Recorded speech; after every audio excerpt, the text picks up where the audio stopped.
way to my Father, but I will return.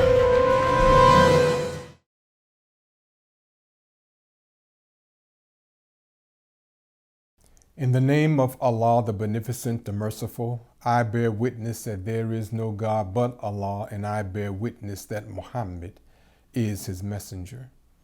I further bear witness that Allah came in the person of Master Father Muhammad, and that he raised the Honorable Elijah Muhammad and has placed him on his throne of glory and power over the universe. And I further bear witness that the Honorable Louis Farrakhan is his Christ, the Lamb of God, through whom Allah is establishing his eternal kingdom. Assalamu alaikum. I am Karriem Allah, and thank you for taking time to view this very important message. We will begin with these verses from the Holy Quran. He, meaning originator, it is who created you from a single soul, and of the same did he make his mate, that he might find comfort in her. So when he covers her, she bears a light burden, then moves about with it. Then when it grows heavy, they both call upon Allah their Lord. If thou givest us a good one, we shall certainly be of the grateful.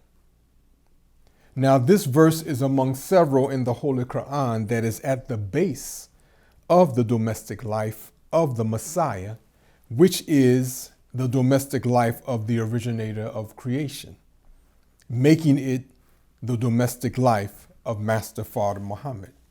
And we'll explain this shortly.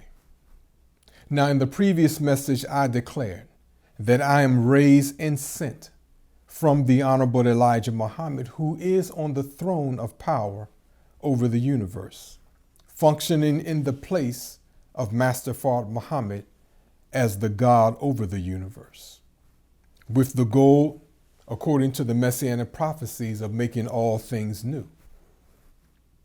Now, I'm sent from the Honorable Elijah Muhammad as a witness, and as such as an explainer of the Honorable Louis Farrakhan's current function as the Messiah of God, in his imminent function as the Christ of God, and I am as the explainer and defender of the domestic life, which is tied to both functions, which I stated in the previous message and in other messages.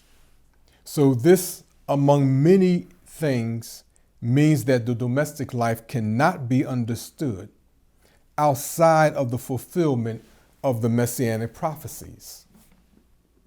And we have to keep that fact in mind. So this is why the best concept in approaching any discussion about the marriages of the Messiah of God, as described in the Holy Quran, is that concept of the domestic life. It is far more than a polygamous marriage. Now, marriage is an obligation that is the means, or begins the means by which the inalienable objectives in the originator's creation and plan are achieved. Well, what are these non-negotiable objectives? Well, the most obvious one is stated in the above verse regarding the production of children, which is the reproduction of ourselves. Now, when we study anatomy, we see reproductive organs. And sometimes the question never enters our mind as to who or whom is being reproduced. Yourself.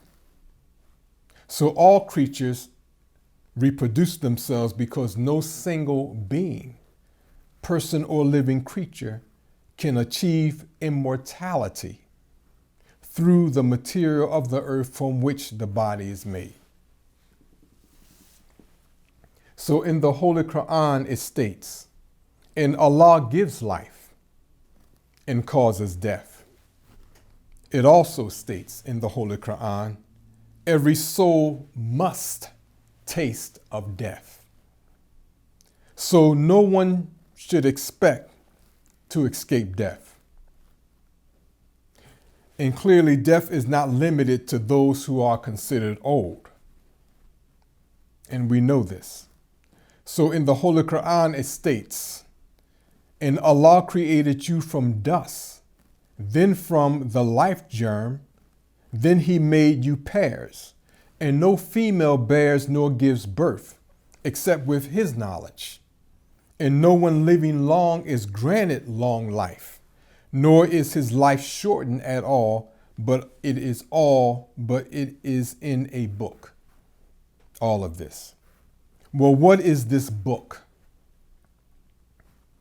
This book is the book of the originator's life and will. So as we know, some people in this world live to be in their 80s. My mother is in her 80s. And as many of us know, the Honorable Louis Farrakhan will soon be 88 years of age. Some people live to be in their 90s, and some live above 100 years of age, while others die in the wombs, or shortly thereafter, or after coming to birth, or within several years of life, or only after a few decades of life.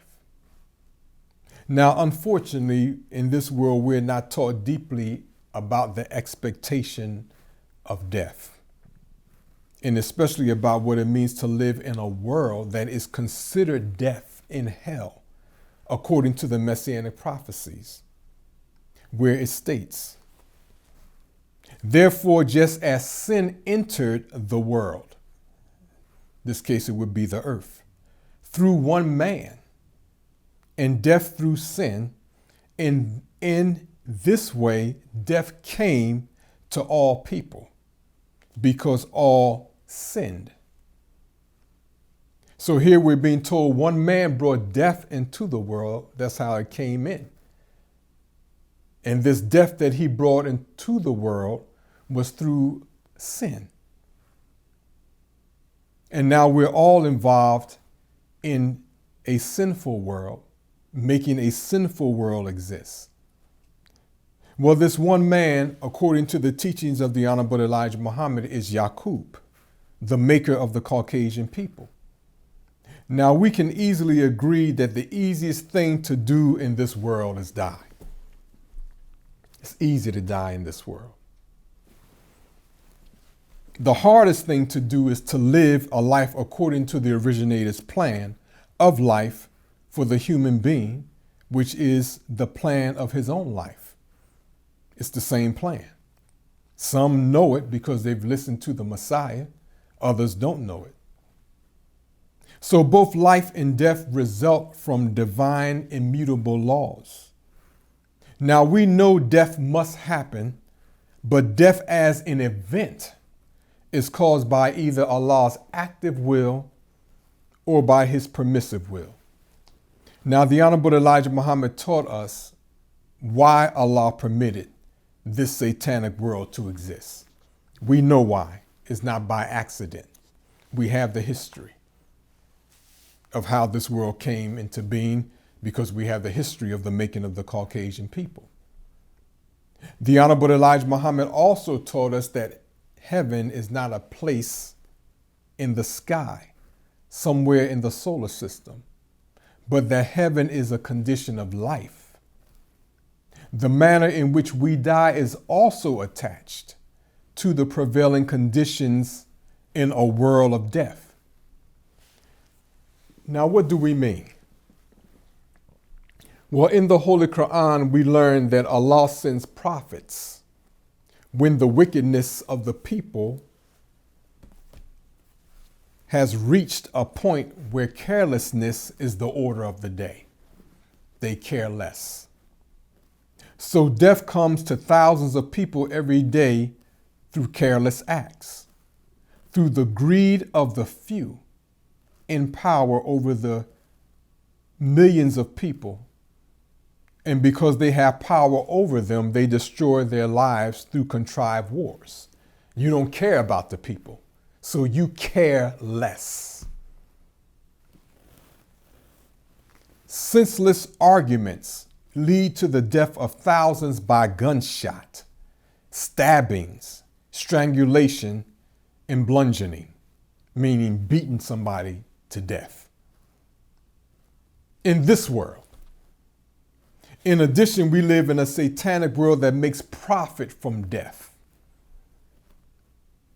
through ordinances that supposedly govern human behavior, such as laws that permit the sale of guns, cigarettes, alcoholic intoxicants, toxic pharmaceuticals, and toxic poisonous foods, which kill millions of people each year. And governments permit, state and local, and federal, its citizens to be exposed to violence, sexual deviant behaviors, and the complete disrespect for human life through movies and television series under the auspices of entertainment. And those who act out these behaviors, the actors, are called stars. I didn't know hell had a star. Well, God don't call them that in these books. But in the world of Satan, you're a star if you uphold his wicked world. So nearly everyone in the United States is entertained by violence, murder, sexual deviant behaviors through the synagogue of Satan's psych job on our minds. And evil is made attractive and fair seeming. And these wicked behaviors are lived out in the open. So when people make a movie saying they're keeping it real, we don't know if the reality came from the movie, from the wicked mind of the synagogue of Satan, or whether the movie got the idea from what happened in the streets. But it's all the same. Wickedness and sexually deviant behavior. Well, as a result, tens of thousands of people are murdered each year. Hundreds of thousands of babies are aborted each year. The last figure we got from 2017 was 800,000 abortions in the United States. You don't kill that many people in a war a year. Thousands of women, girls, and boys are raped each year. So millions of lives are destroyed or ruined each year. So understanding the presence of the Messiah is paramount. And this cannot be effectively achieved unless we understand, to a suitable degree, why human life exists. Why are we born? And why do we die? Now, how many of you have been taught why you're even here and have life in your bodies through religious systems or through the educational system? For that matter, public school. When I entered public school, nobody even taught me about, as a human being, why am I here? So when the Honorable Elijah Muhammad says fundamentally, the knowledge of self and the knowledge of God is the most important knowledges, which is really one knowledge that each and every one of us must have. But we don't get this in the world of Satan. And there's reasons for that. And among the reasons is that we wouldn't be confronting a hell-filled life with death and destruction all around us if we had that essential knowledge. So let us consider the Quranic verse which serves as the premise for this message. Again, it states, He, meaning the originator, it is who created you from a single soul. Why? That's a good question. And of the same did he make his mate, that he might find comfort in her. Why? Why did he make his mate? And why does he need to find comfort in her? Now, my wife of 36 years so far, Karriem Allah, has an educational series through her YouTube channel, which is called Karriem's Culture. Now, right now, she gives what I would call brief but very rich messages aimed at educating women and girls based on the teachings of the Honorable Elijah Muhammad, which is what she's educating them about. Now, in her first segment, she presented information about the origin of woman, which the Honorable Elijah Muhammad taught us. So I think it is more prudent to share her message as it relates to the meaning of this Quranic verse, which bears on the question of why each of us exists and whom each of us are in the very core of our being. So consider this from Karriem Allah.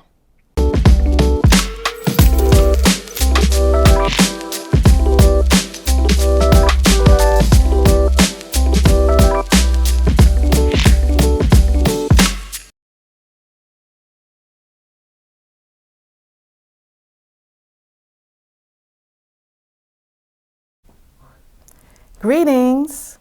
Welcome to Karriem's Culture, where we present interesting topics about women and girls. I am Karriem Allah, and in this segment, we will consider the origin of woman. I need to say that again. The origin of woman. Who are we? Why do we exist? Well, you may ask, why do I need to know this? Well, girl, let me tell you. We have made some gains in gender equality, equal rights, employment, and leadership. However, the overall culture of women today has not gained us the honor, respect, or reverence that the originator predestined for us. By originator, we mean the creator of life. What do we mean by culture? Culture means how to act at home and abroad. It is the expression of self-respect, dignity, modesty, civility, and refinement. Now let's look around us. In all honesty, is your expression high or is it low? If you believe it's high, then it can be even higher when we understand why the originator created the woman. If you say it's low, then it can rise as we begin to understand why the originator created the woman. No educational system in the United States teaches the origin and purpose of the woman from the originator's standpoint. The Bible just says that Eve's purpose was to keep Adam from being lonely. But you and I know that we do far more than keep a man company. According to the Honorable Elijah Muhammad, after the originator created himself, he brought forth woman from himself as his second self. Why? He was alone. He wanted to reproduce himself with greater ease. And he wanted to beautify and evolve his creation. So let's do an exercise. We want to put ourselves in the originator's place or person. So close your eyes.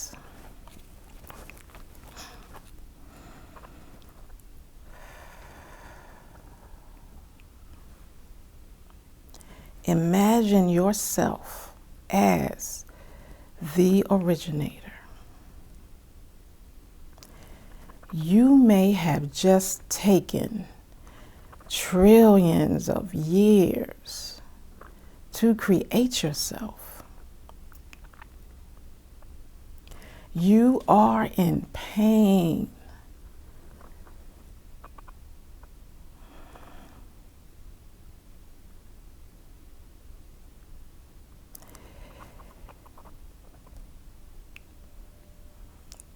You are alone.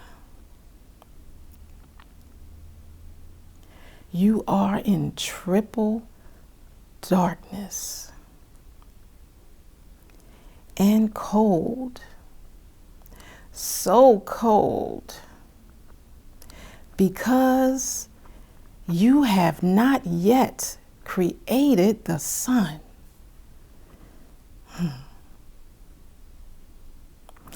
During the process of your self-creation, you studied the material of yourself to know that it cannot hold this human form forever. So you prioritize these things. Your first act is to produce a being from yourself through whom you can realize companionship and reproduce or renew yourself perpetually through eternity. This companion is the woman, your second self.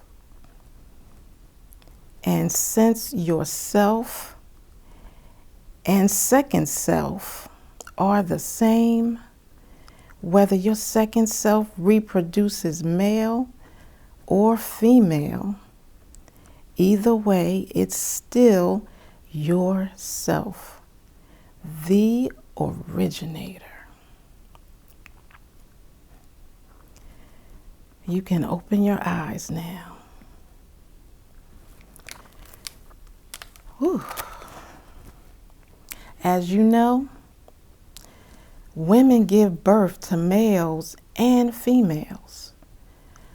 But the female is not like the male. So our nature as the woman of the originator complements his.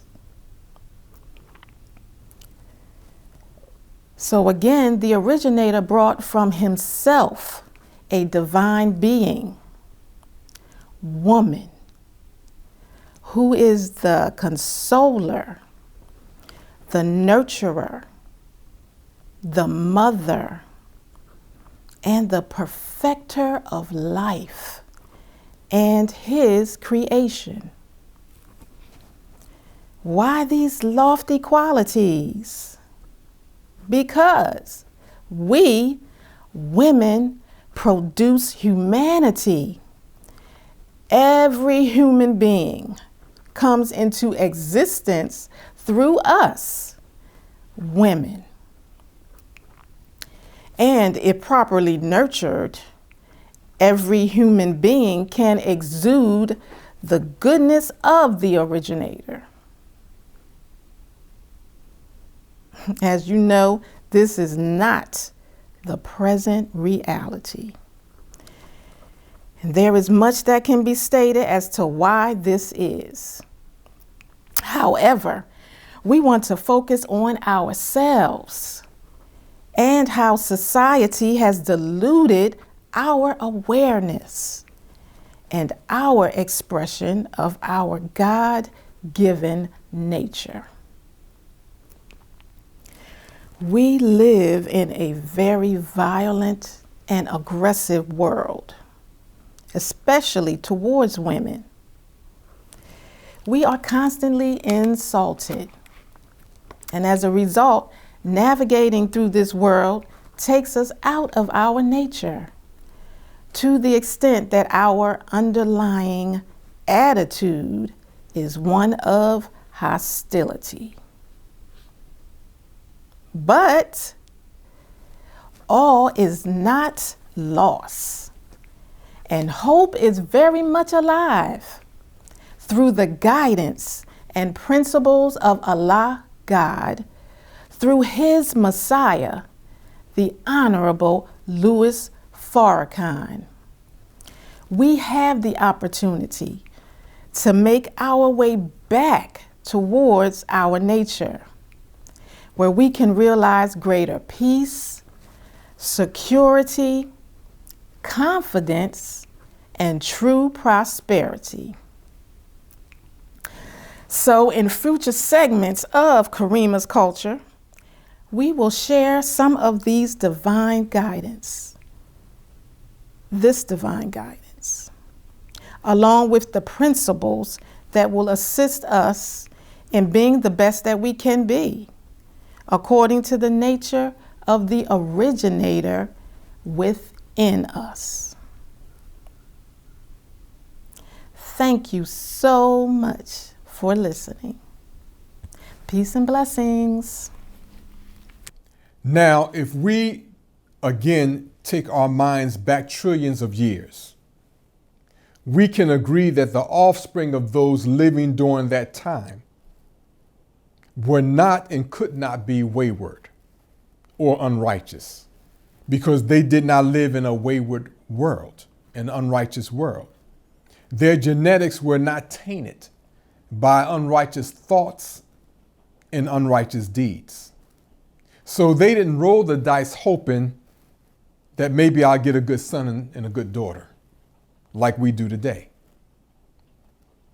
Righteous children were the only thing they could produce, because that was the only thing present. Notwithstanding the defect buried deep in the material of the atom, according to the Honorable Elijah Muhammad, existed in the nature of the original man, in the material of the original man. And the originator's aim was to perfect that atom. Why? Again, according to the Honorable Elijah Muhammad, this defect raised its ugly head from time to time. But the original people never produced a wicked civilization until the defect was given form, meaning a mind, mouth, ears, eyes, hands, feet, etc., and was given a period of time to rule the earth so that it could be fully expressed, the defect. This is the only way that it could be analyzed and eliminated. Now, this should make sense. For example, if you found signs that there was a water leak in your home, you would search your pipes until you found the origin of that leak. Otherwise, you would be changing buckets every so often to keep the water off your floors. So you may call a plumber who is trained to plumb the depths of your piping to discover the source or origin of your trouble, that leak, that water leak. Well, Allah, the Supreme Being, is the plumber of His own creation and nature. So in the Bible and in the Holy Quran, we are exposed to His plan of bringing forth this defect And it states in the Bible this plan. And God said, let us make man in our image, after our likeness, and let them have dominion over the fish in the sea, and over the fowl of the air, and over the cattle, and over all the earth, and over every creeping thing that creepeth upon the earth. So God created man in his own image, and in the image of God created he him, male and female created he them. Now, most scholars of the biblical language, Hebrew, Aramaic, and Arabic, they agree that this specific word representing God is Elohim, and that it is both masculine and plural in its nature. So this God here is referred to many gods, or a group of gods, or a body of gods. Now, they didn't know how this verse applied until the Honorable Elijah Muhammad came and explained the fulfillment of that verse, giving us the hidden history of Yaqub and the making of the Caucasian people from the original people.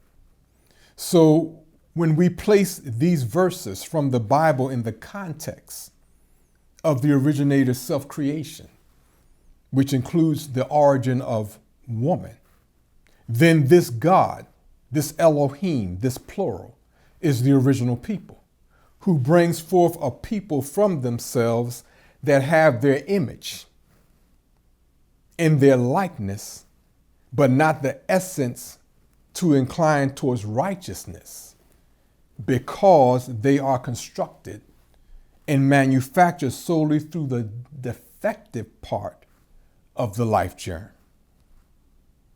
This is the nature of the Caucasian people, the people of the scripture, which we discussed in the previous message. So the Honorable Elijah Muhammad fulfilled the prophecy stated in the New Testament when he exposed this nature, the nature of the manufactured people, the Caucasian people, where the prophetic Jesus states, "Woe unto you, scribes and Pharisees, hypocrites, for ye are like unto whited sepulchres, which indeed appear beautiful outward, but are within full of dead men's bones and all uncleanness." So the aim of Allah, the originator, was to give this new people rulership over the earth, while the original people stepped aside to allow this people, produced from the weakness of the original man, a predetermined time period to rule over the earth, which means even ruling over the original people. That's why black people from Asia, which they call Africa, are enslaved here among white people. That period of rule was 6,000 years, which according to the Honorable Elijah Muhammad ended in 1914. Now, this history is stated a little differently in the Holy Quran. This history of the making of the Caucasian people, Allah permitting a new people to come on the scene of the earth to achieve his purpose. So it states in the Holy Quran, "And when thy Lord said to the angels, I am going to place a ruler in the earth, they said, Wilt thou place in such as make mischief in it and shed blood? And we celebrate thy praise and extol thy holiness. He said, the Lord, surely I know what you know not." Well, in short, the originator knew that he had to allow the Caucasian people to be manufactured to achieve his goal of perfecting the original man. Now, you can argue if you want to against the Honorable Elijah Muhammad's teaching and his revelation of the truth. But your argument is baseless if you fail to present a competing position, which you haven't done in 90 plus years. all you could do is throw stones and say that's not Islam. But where's your explanation of the prophecies of the Holy Quran? You don't have one. But today, who can deny that we don't live in the reality of what the Honorable Elijah Muhammad revealed to us in the meaning of that prophecy? So rulers produce civilizations even if the world they produce is not so civil, such as the one that we live in. So again, who can refute the fact that we live in a world where mischief, violence, thievery, and murder are the realities in local, national, and international life, each and every day? So this is Satan's world, clearly. And the scriptures that most people claim to believe in sets our expectation for the kingdom of God, the kingdom of peace, to one day be established on earth. And the scriptures even tell us how this is to be done, which we addressed in the previous message.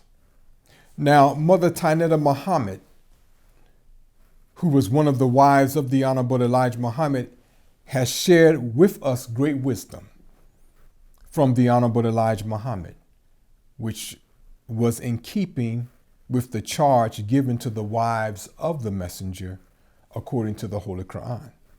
Now, she states regarding this subject, we're dealing with the domestic life of the Messiah. She states, the Most Honorable Elijah Muhammad taught us in his magnificent series, The Theology of Time, and in private discussions and in his books, that the attracting power of the sun is so terrific that she is referred to in the feminine gender. When examining the word feminine, we have inside the word men and the number 9.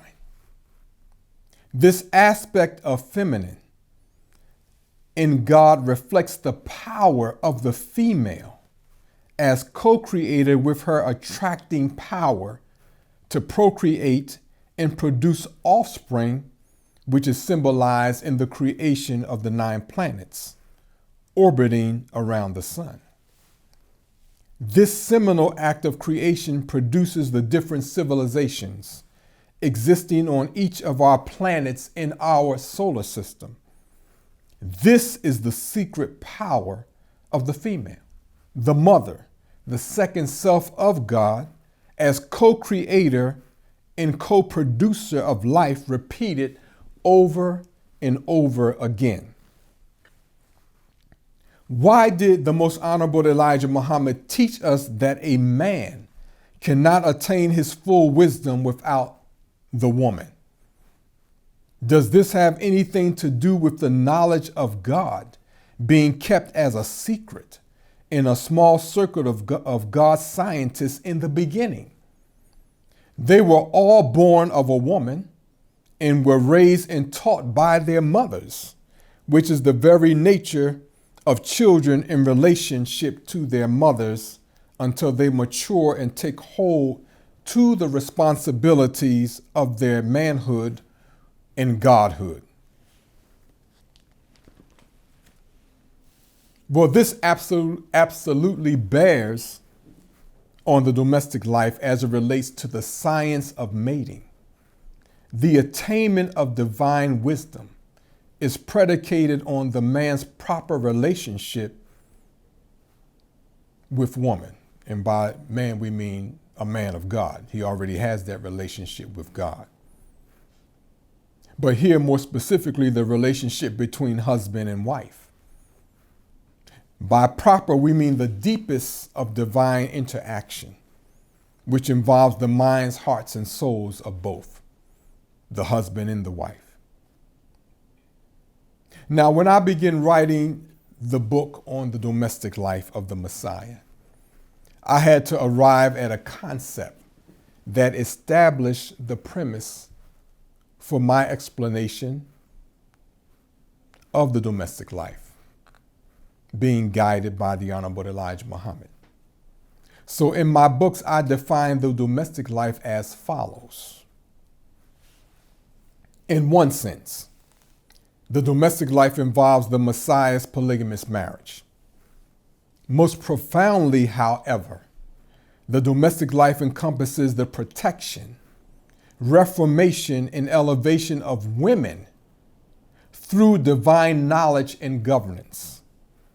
This universal governance features the leadership of women with the Messiah in establishing the everlasting kingdom of God.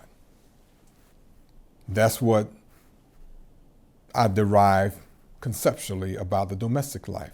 Now, this description is also affirmed in the Holy Quran, which we'll get to in a little bit.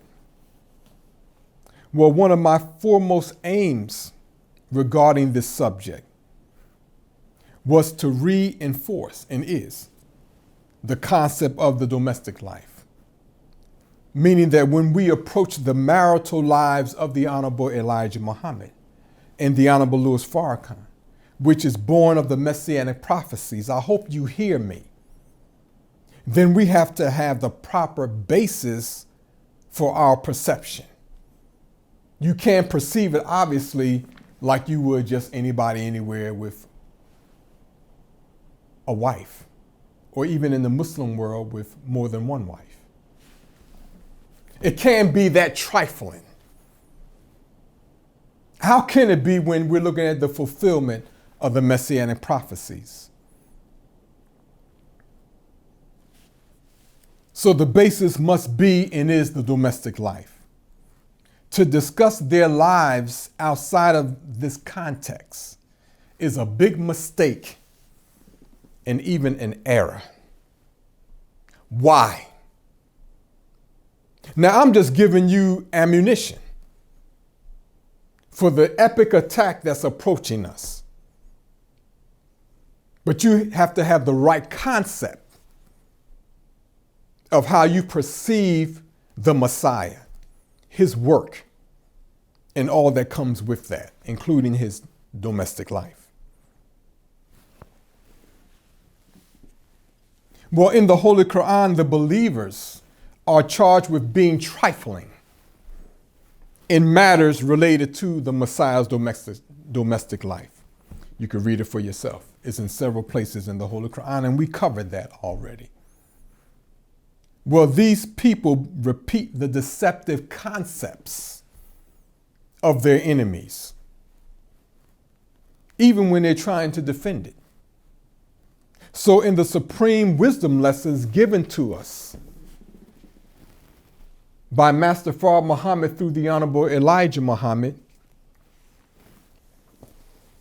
in the original rules of instructions given to the laborers, it states, the laborers are liable for punishment if found using baby language at any time. This backs up what I said in my previous message. You go about running your mouth in a trifling way. When this attack comes, then God will hold you responsible for your words. It's right here. The laborers are liable for punishment if found using baby language in caps at any time. So this phrase, baby language, is referring to the synagogue of Satan, a 6,000-year-old baby whose power to rule is based on the use of deceptive or deceitful language.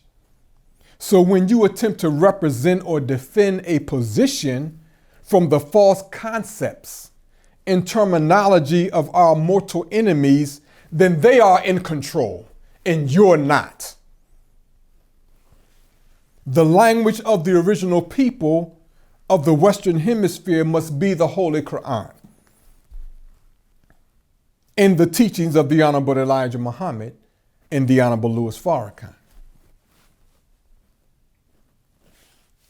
Well, living in the world of Satan, we roll a dice as it relates to whether the child that we bring into this world will bring us peace and gladness or misery and strife. Why? Well, in the scriptures of the Bible, and we hear this repeated often, it states, train a child up, or train up a child in the way he should go. And when he is old, he will not depart from it. There's a lot of children that go to churches, in mosques, in synagogues throughout the world. But it doesn't look like a lot of people are trained up in the way it should go. Well, in this command, you is understood. You train up a child. But who is this you? This command is not restricted to you as a household parent or parents, but it extends to societies and worlds. Because no person or family, I don't care what you try to do, you could pray all day long. You can have your child leave the home with a book bag full of Holy Qurans. But no person or family is independent of the influences of the prevailing social environment. So while no parent would, we can presume safely, teach their children to become criminals, the synagogue of Satan does it through the many systems that shape and train us in the iniquity of the minds of the satanic families who run this world. Now, the Honorable Elijah Muhammad teaches that no nation can rise higher than its woman. And this truth is affirmed every day. Mothers, ideally. Every human being's first teacher, first nurse, first doctor, first minister, first everything. That's ideally. But with the number of children entering orphanages, it becomes more debatable each and every day. If mother is in fact ideally this first teacher, first nurse, first doctor, first minister. Well, we know in warfare the conqueror exploits and subjugates the conquered women to reflect his idea. They become the breeders of the minds and bodies of his civilization. Did you know that? It's right here in the Holy Quran and in the teachings of the Honorable Elijah Muhammad. So once again, let us drive this point home through the following from Mother Tainetta Muhammad. She states, during one of the table talks of the Most Honorable Elijah Muhammad, he told us that the children were so frightened, talking about the Yaqub's grafted devil leaving the island of Patmos and coming back to the land of the original people. So we'll pick up. He told us that the children were so frightened, the original people, upon seeing this strange race of people with such an unalike color, fair skin, blonde hair, and blue eyes, that they began to hurl rocks and stones at them, leaving many dead on their doorsteps. The men and women of this new unalike Caucasian race began making trouble within family households by falsely charging immoral conduct among the male and female. Particularly these intrigues were carried out by the women who were instructed to break the peace and harmony of those families through false accusations and charges. This led to in-house fighting and bloodshed. And again, we can see this as we scan the horizon of the world. Wherever the Caucasian people go and achieve some significant influence, all hell breaks loose. You are not peacemakers.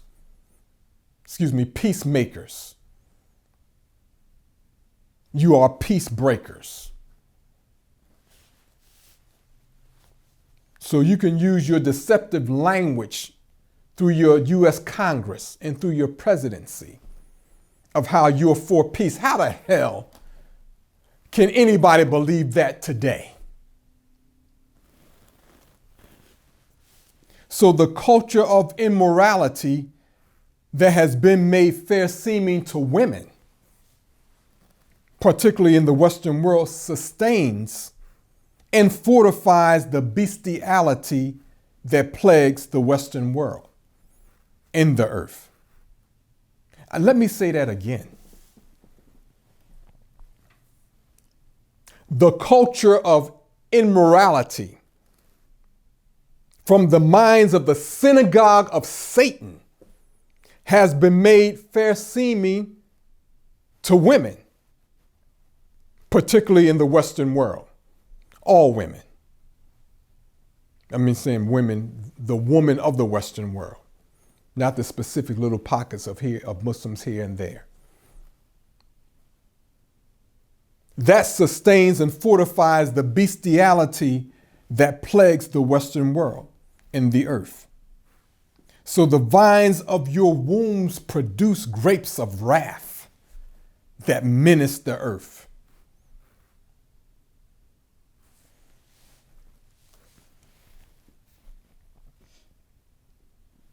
Now, sometimes when you hear something so much, it can tend to lose its mustard or thunder, so to speak. It becomes just a mere byword that inspires little change. Well, the process of the enslavement endured by the black people of the Western Hemisphere included the complete destruction of everything that made us an identifiable people. So the Caucasian people took everything from us, and we can call the roll our names, our language, our culture, our morals and mores, our dignity, our self-respect, our courage, our native diet, our family ties, our manhood, our womanhood, and our parenthood, as well as our belief in God, etc. And they replace a small portion of these things with that which worked for them in making us self-destructive while loving them at the same time.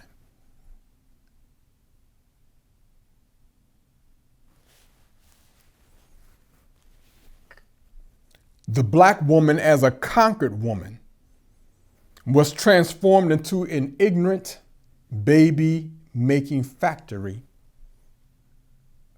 for her slave master and made into a lover of her slave master, Caucasian, which still holds true today to a great extent,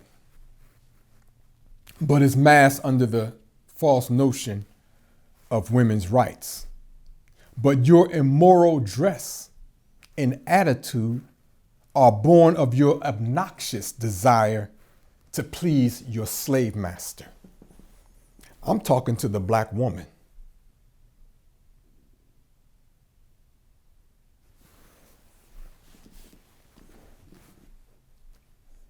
You can prove the Honorable Elijah Muhammad wrong.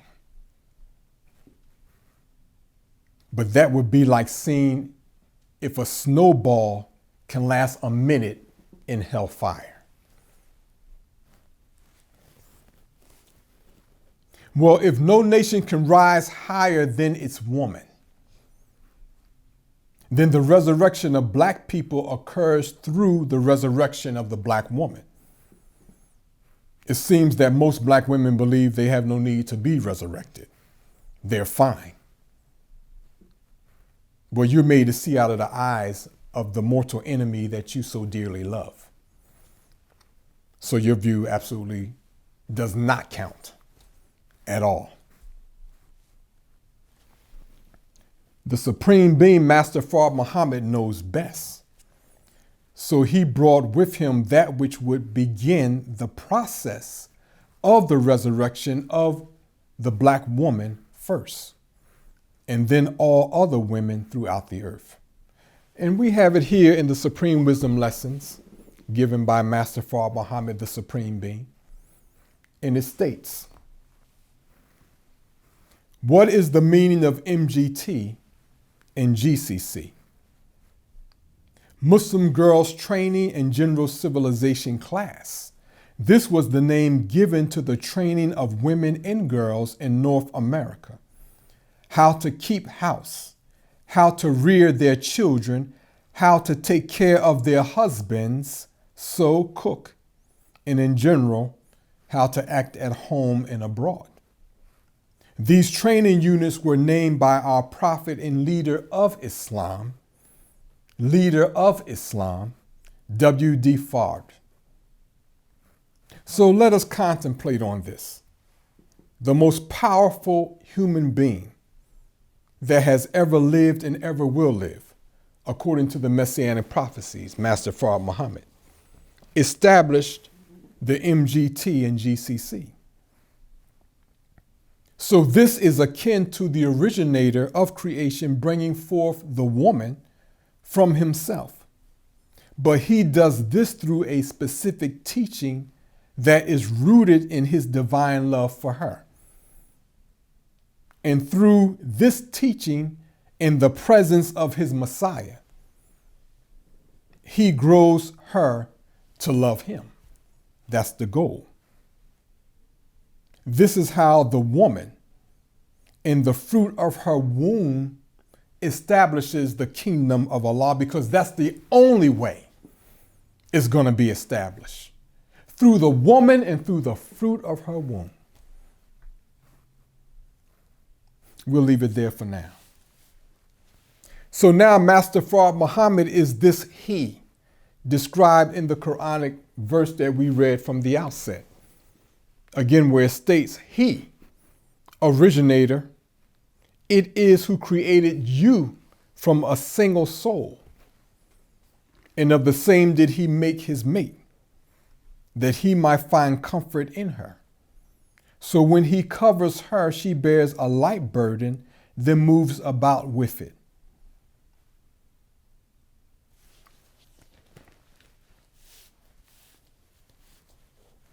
So in the restrictive reality of the domestic life, Master Fard Muhammad requires his Messiah to marry women whom he has made for him.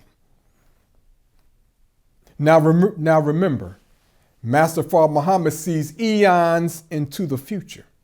We don't see what will become of our offspring eons into the future. But he does, because he's the eternal God. So he tolerates our misunderstanding of what he has brought us into. And he accomplishes his will nonetheless. And that's happening right now. Now, I can't help it if you're so blind you can't see that. The Honorable Louis Farrakhan in his work proves that. But most of you don't even pay attention. You're on a dance floor 1 minute, then you want to act like you so on top of what's happening, in the world of seriousness.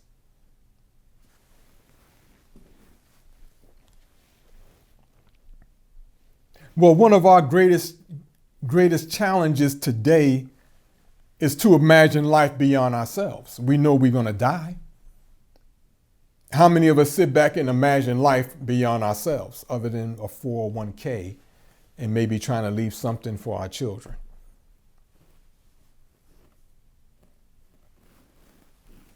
But this ideally would eliminate selfishness and produce greater patience and humility among the people.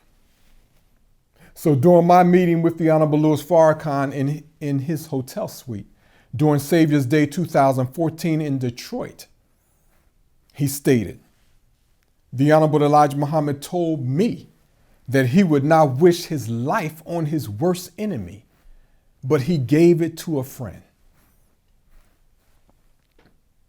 There was some chuckling when he made that statement, partly because of the way he made it. Well, clearly the Honorable Elijah Muhammad's life was and is a righteous life. yet he would not wish that life on his worst enemy. Why? Or why not? His life required and requires extraordinary, and even unthinkable sacrifice, especially since Master Fard Muhammad's objective was to put the Honorable Elijah Muhammad in his place as God over the universe.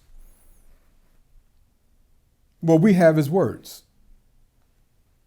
the words of the Honorable Elijah Muhammad to affirm this reality. Again, I come with the Messianic Prophecies guided by him in his words. I don't have to make nothing up. I wouldn't waste your time nor my time.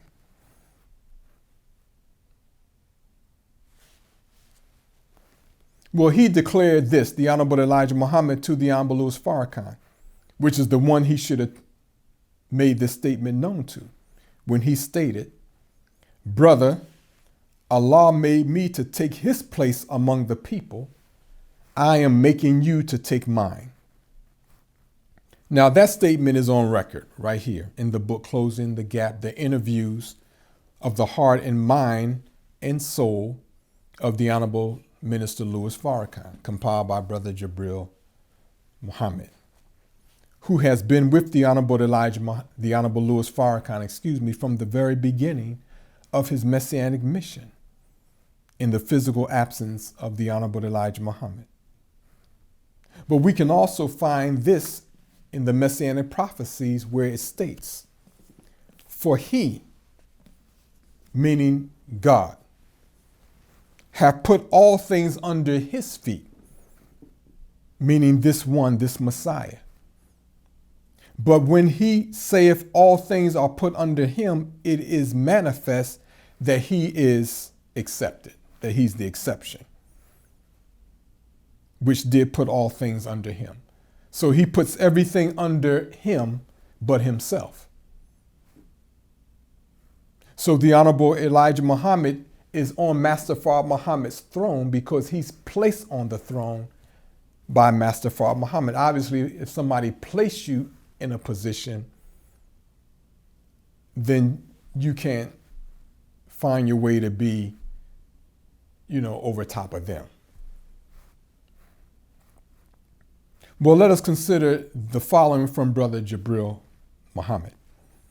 He states, "On December 4th, 2004, in our review of a certain subject, Minister Farrakhan mentioned that the Honorable Elijah Muhammad said to him in the 1970s, 'Brother, when you see me again, the things that you see me doing, if I did not tell you that I was not God,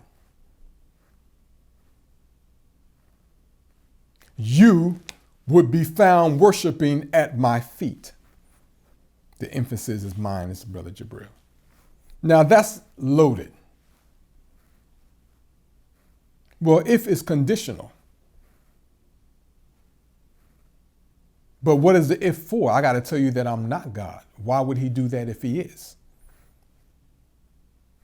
But we can presume that this was the Honorable Elijah Muhammad's way of informing the Honorable Louis Farrakhan that he would be sitting on the throne when the Honorable Louis Farrakhan saw him again, which he is predestined to do when he departs from among us. Now keep in mind, the Honorable Louis Farrakhan did not see the Honorable Elijah Muhammad on September 17th, 1985. He only heard the voice. He didn't see him. But then he said, "Of course, you can see me again. You have one more thing to do. And when you have completed that one more thing, you can come and I will let you see me face to face," which would be that first time the Honorable Louis Farrakhan would have seen him or will see him since he departed in 1975. So during the Honorable Louis Farrakhan's insightful talk that came after the main lecture, by brother student minister Ishmael Muhammad at this year's Savior's Day commemoration. He stated that Allah promised him many things. God promised me many things. What Allah? What God?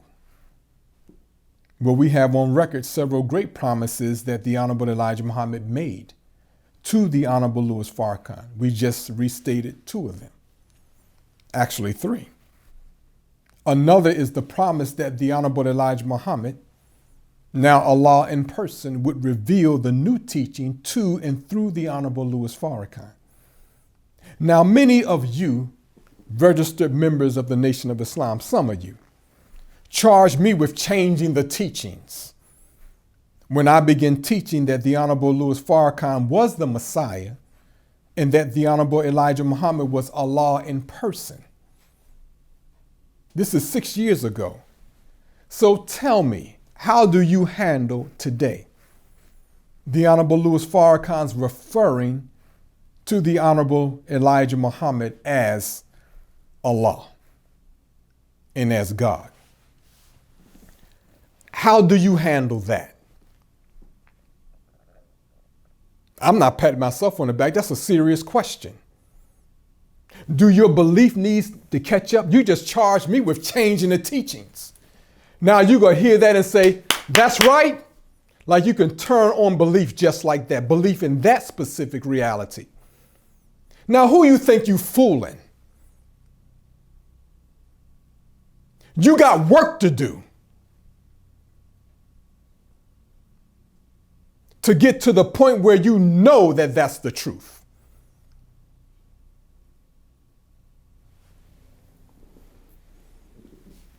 So you won't be charged with being fickled. And we don't vet nobody, hardly. When we get new knowledge as to whether they believe in that specific statement or not.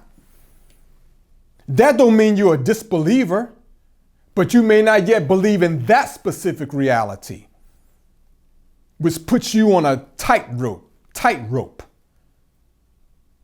You don't think God knows that?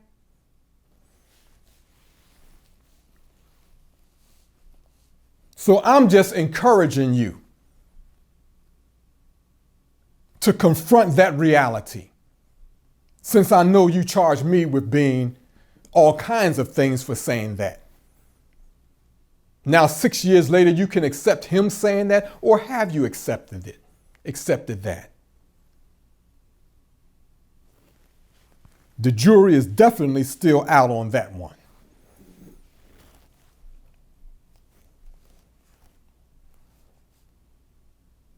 Or in. Whatever means that it's still being deliberated. That's what I mean. Now, so again, we repeat the words that the Honorable Louis Farrakhan spoke at my meeting with him with others in his hotel suite during Savior's Day 2014 in Detroit. Once again, he stated, the Honorable Elijah Muhammad told me that he would not wish his life on his worst enemy, but he gave it to a friend. Now, it's obviously who that friend was. So this speaks to the extremely difficult journey that both men had to travel to get to their predestined divine functions, according to the fulfillment of the Messianic prophecy. One is placed on the throne of God because God makes him his second self. He's the Father. And the other one is the Son, the Lamb, looking as though he had been slain. And he gets to the throne and he sits on the right side of the one on the throne. But how did they get through this strenuous, extremely difficult journey? Now that's a big question. And of course, Allah guides them. That's a simple answer. But what does that mean? Now, notice how when some of us say Allah guided me to do something, Allah guided me to do this, it's usually something that makes us feel good, important. It's hardly ever anything that would seem to bring pain into our lives and make us targets of rejection and hatred. Nobody would say that.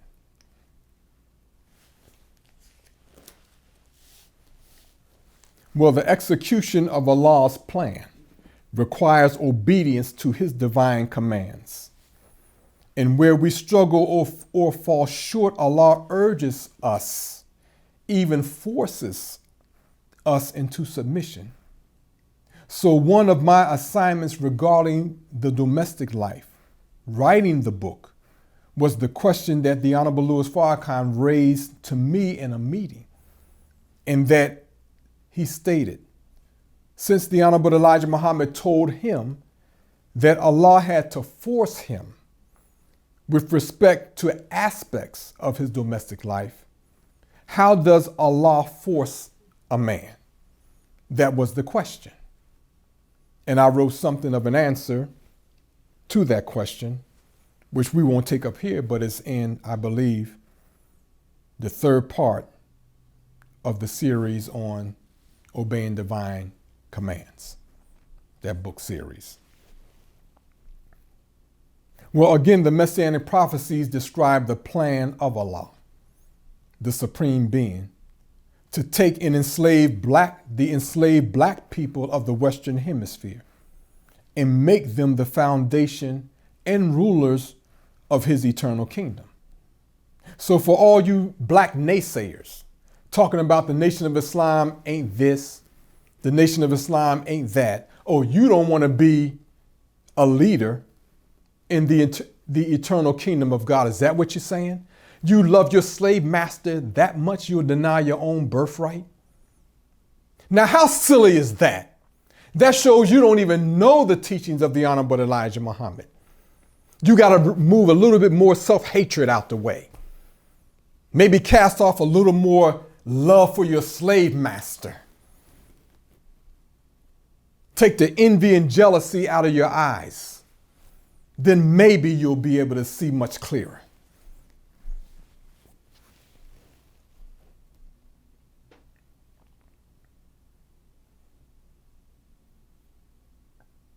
So for some people, that's hard to fathom. But not for white folks. They see us today. We don't see ourselves that clearly, but they know. Nonetheless, Allah grows us into the acceptance of the things required to achieve his goal. And this occurs over the course of many generations. So you might be the naysayer today, but your offspring may be, yes, Allah, I'll obey you tomorrow. You're not going to frustrate his will at all, and you haven't been. So when we decide to become registered members of the lost found Nation of Islam, we are entering a covenant with Master Fard Muhammad that leads to many significant trials. That's who we write the letter to, saying in short that we will be obedient to his servant, but it's to him. I'm talking about the letter that we write as the process of making our covenant. It's in writing. These are in writing. People say, well, why we got to write a letter to show God? Well, you write everything else. You learn how to write in kindergarten.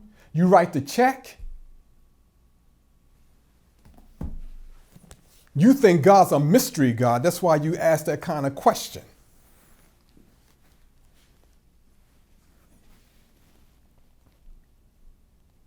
So we put our name on it. That's a commitment, like you sign anything else.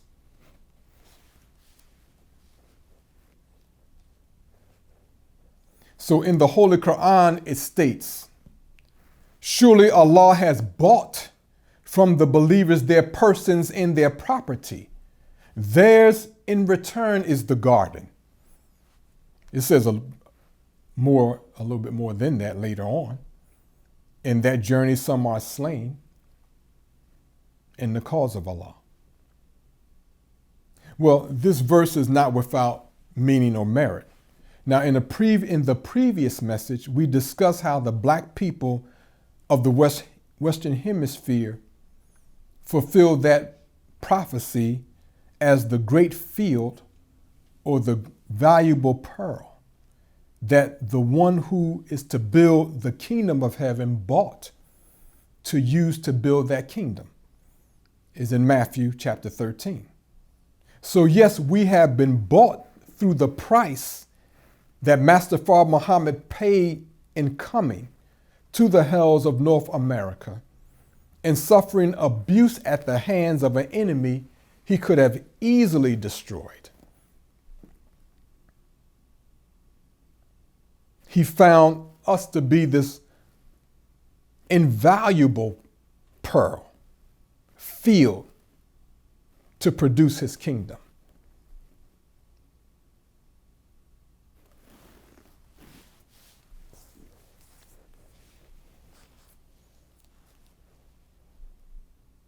Well, needless to say, the great majority of the black people of the Western Hemisphere are gradually coming into the deeper knowledge surrounding the Honorable Louis Farrakhan's presence. Our growth into this reality will continue for many, many generations. Many generations. Just the same, those who have decided to become registered members have experienced varying degrees of divine impositions. A divine command is a divine imposition. And for most of us, this amounts to just our striving to live a righteous life, the life taught to us and expected of us. That's the imposition for most of us. However, the Messiah and those predestined to be his wives, extending to his children and his companions. Well, he don't really have a companion, but those who work closely with him are required to accept extraordinary impositions by obeying heavy divine commands, as previously discussed. This is born of Allah's words to his Messiah in the Quran, where it states, "Surely we, Allah, shall charge thee, Messiah, with a weighty word." Weighty word. This weighty word or mission includes divine impositions that may not be fully understood at the time when they are required to be obeyed.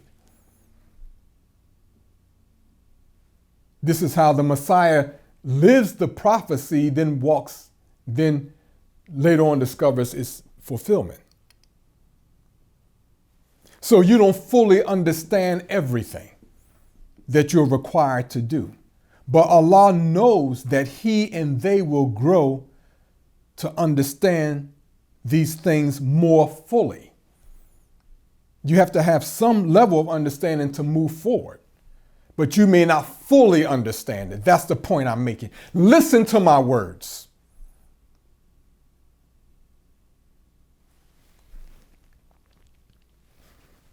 So the domestic life, among other things, is the means through which Allah grew and grows his Messiah into power and strength for greater service to him, which really amounts to being the Lord over the universe, not to mention the earth. And this is an understatement. The domestic life, among other things, is the means through which Allah brings forth people who are destined to deliver great service to his cause. But you got to think about it like that. So this is the primary reason why the wives of Prophet Muhammad, peace be upon him, or the wives of the Muhammad of the Quran, and Prophet Muhammad's wives were referred to as mothers of the faithful. Now it states in the Holy Quran, the Prophet has a greater claim on the faithful than they have on themselves. Meaning whatever you're doing, if he calls you, you got to get up and go. That's in the Holy Quran. So his word has a greater claim on you than what you may be doing at the moment or any moment. And his wives are as their mothers. So in this verse, we find our description of the domestic life as it relates to the leadership of women, because a mother is a leader. The mothers of the faithful. Not first lady. Because the first lady of the president who was taken out of office ain't the first lady no more. She might be called former, but what does that mean? Again, the language of the Holy Quran, not the language of Yaqub's grafted people. But we understand what you mean. It's just not a complete, what you call, representation of the reality.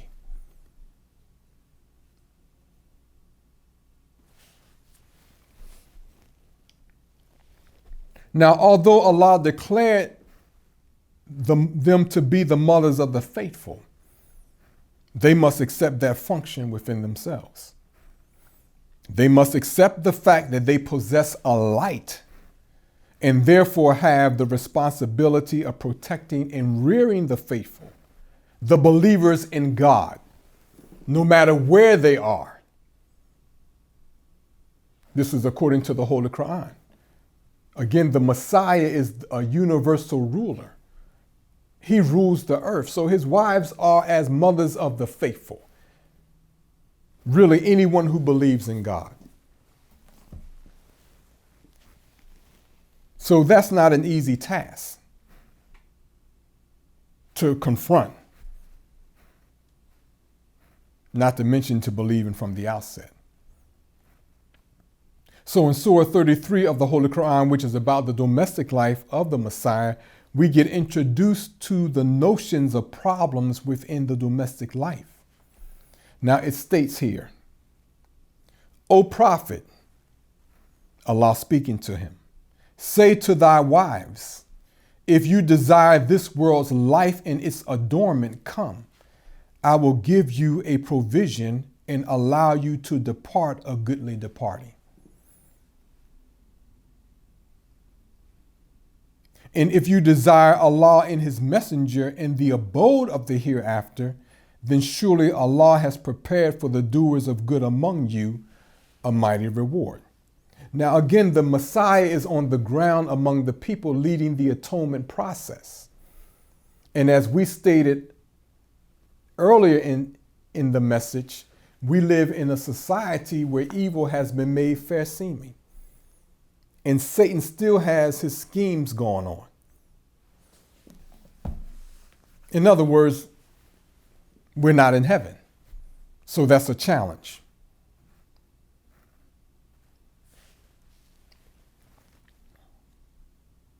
Well, it's only proper that since Allah arranged the marriages for his messenger, that he will also guide him through problems within the marriage, even to the extent that Allah would require the messenger to stop trying to hold on to a marriage that has clearly ended in the mind of that particular wife, for whatever reasons there are or were.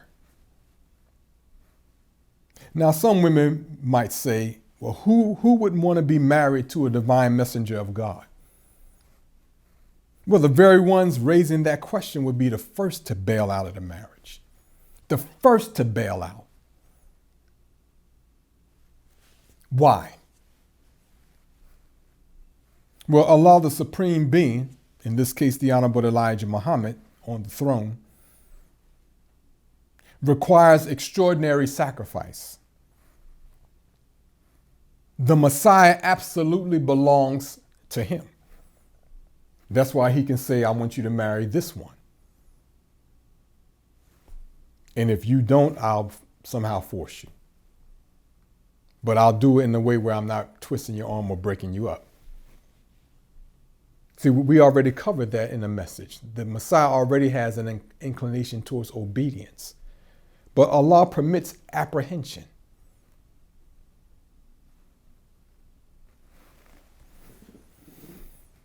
Well, the Messiah absolutely belongs to Allah. I am as a man who is constantly in front of the lords of the world in real time. I couldn't say I'm directly from the Honorable Elijah Muhammad and that not be the case. So there's no wiggle room like most of you enjoy. But he's not a taskmaster either.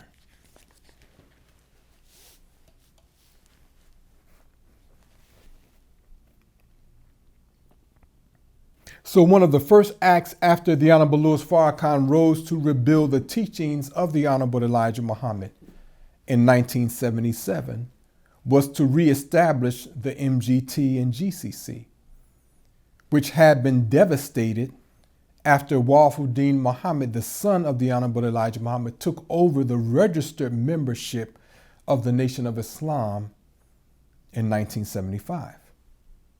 Now, why was the Honorable Louis Farrakhan required to do this?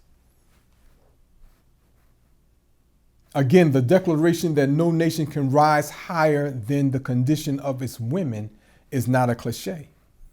Neither is the statement that a nation is judged by its woman or the women of that nation and not by the men.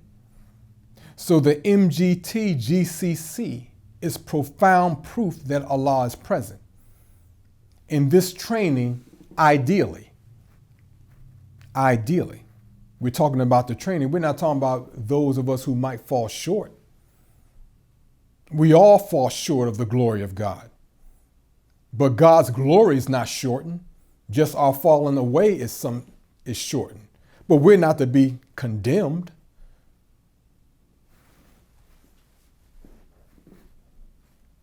Well, the training of the MGT and GCC ideally represents the morality, integrity, and dignity of the Messiah.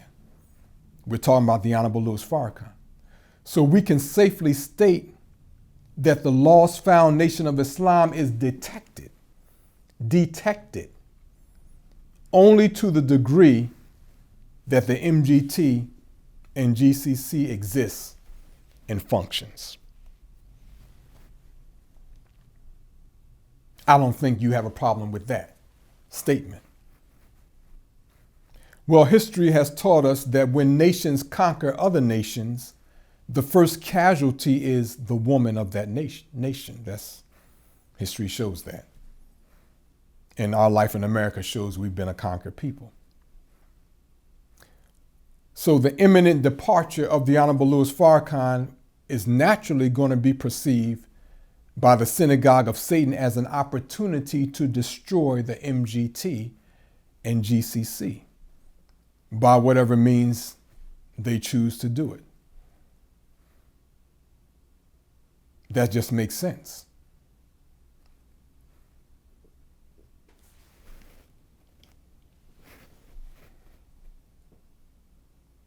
Well, it's not the toughness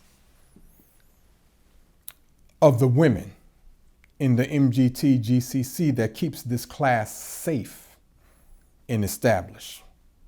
It ain't your toughness. We're tough, we can do it.